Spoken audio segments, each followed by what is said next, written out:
Some of the biggest spring questions, specifically around the SEC, I wanted to hit. Chris Hummer did a great job over at 247sports.com, and this piece is still up if you want to.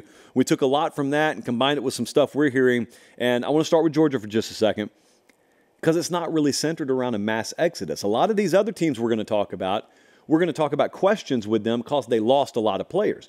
Well, Georgia on the defensive line didn't lose a ton. It's just that they lost a ton 2 years ago. So last year, for example, they used to be third in the nation in yards per rushing attempt. Well, last year they were 37th. It's not a knock. It's just hard to lose that much talent and remain at the level they were playing at. Last year, they were 68th in sacks per game. They had 60 less pressures defensively last year than they did the year before. So they've recruited well.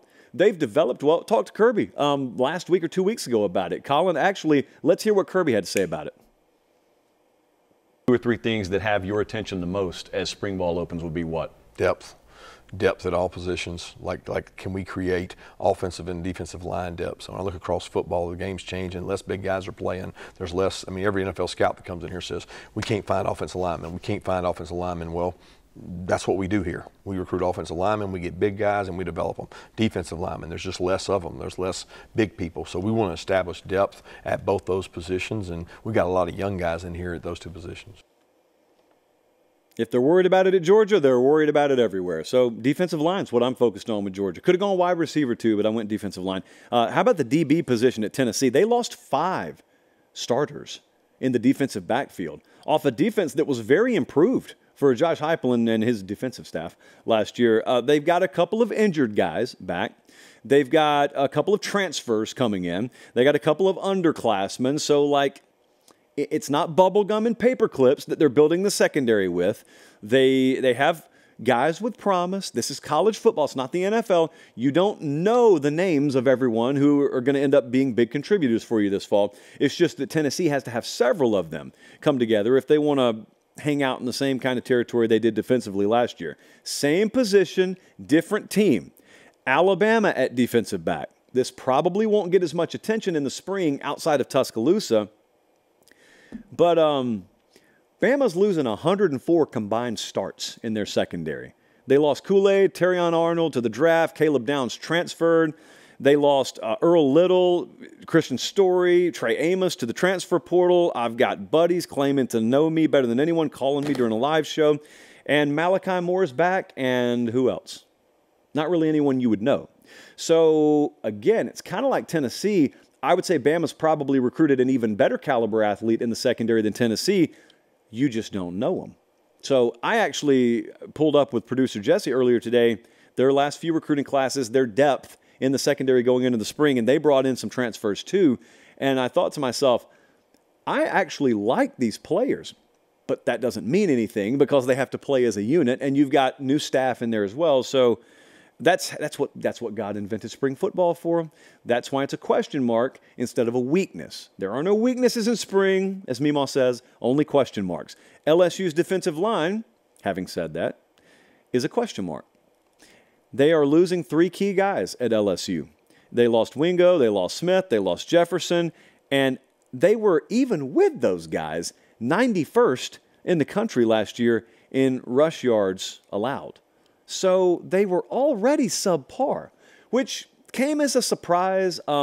Having said that, the defensive staff last year was very subpar. They had the lowest graded defensive staff. According to our internal numbers, they had the lowest graded defensive staff in the SEC. They'll have one of the best this year. I could talk to you about players. Honestly, I'm focused on Bo Davis coming in there.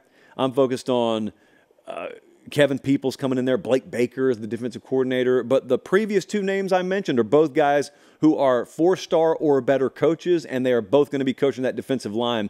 And that's why I don't know if they're going to be top 10 in the country, but whatever LSU's potential is on the defensive line specifically this year, they will maximize it. They will maximize whatever potential they have. Last year, as you well know, they had a Heisman caliber quarterback. In fact, he won the Heisman. I have it on good word. He did. And yet they lost 3 games because they could not stop molasses in December. So inexcusable, got to be better. Texas A&M knew everything out there, right? Well, not necessarily. They are 18th in returning production. They did have a lot of guys go out via the portal. They've got a lot of them coming in via the portal. Mike Elko's got a new staff. But they've got some continuity on the roster. One place they don't have it so much is defensive back. They've only got one starter returning back there. Now, they got 10 new scholarship DBs on campus and got big names still to come. They're trying the LSU approach, kind of. You remember this time last year, we actually had Brian Kelly on the show, and I said, you're bringing in all these DBs off the transfer portal market. They're just all going to gel and coalesce. He actually was very honest about it. He said, no, that's a red flag for us. That should be. You should call it a red flag for us. We don't know if that's going to work out. Well, it didn't. And so will it work out with Texas A&M? Not a weakness. That's why we call it a question. And also, stay in the state of Texas, but let's go down to Austin, and that is the defensive line. That's the position unit in question that I want to talk about there. They're losing high-level run stuffers. Well, they're losing high-level defensive linemen, but specifically Sweat and Murphy against the run, about as effective as it gets. It's not always a red flag. This is where you test your development and where you test your recruiting. Texas has done both very well. You go stack as many of these guys as you can so that when these kinds of times come, you're ready for it. Now, they went and got an NFL replacement for Bo Davis leaving as defensive line coach. So we're watching that. Kerry Baker, I believe, is who came in there from the Dolphins. So we're watching that, and that's secondary to the actual players who are going to be on the field. Those are some of the things we've got our eye on, and as we start tailoring our latter spring coverage, I start giving you some scoop and some intel and nuggets we're picking up on, you'll probably hear a lot about those position units.